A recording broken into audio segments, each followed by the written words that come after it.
Hello, Math 7 students. All right, we are starting our longest unit of the year. However, it's not starting difficult. So long doesn't always mean difficult. So here's kind of a true testament to this one. Hopefully you'll be working ahead on all these.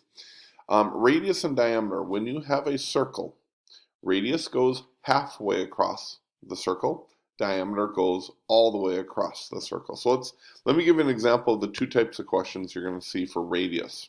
Okay. This one, you can see the circle right here, and you can see the radius goes halfway across. So what is the radius of the circle? Well, it's 11. It's that easy. It goes halfway across.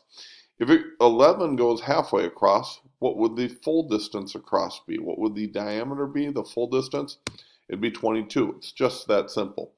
Diameter is twice the amount of the radius, or radius is half the amount of the diameter. So, if they said the radius of a circle is 2 units, what would the diameter be? Well, diameter is twice as much, so it would be 4. Okay. What's the other way we ask this question? We could ask this question in the diameter way this way or this way. You'll notice diameter goes all the way across. So the diameter of this circle is 7. Boom.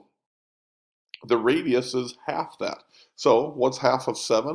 It's 3.5. Okay.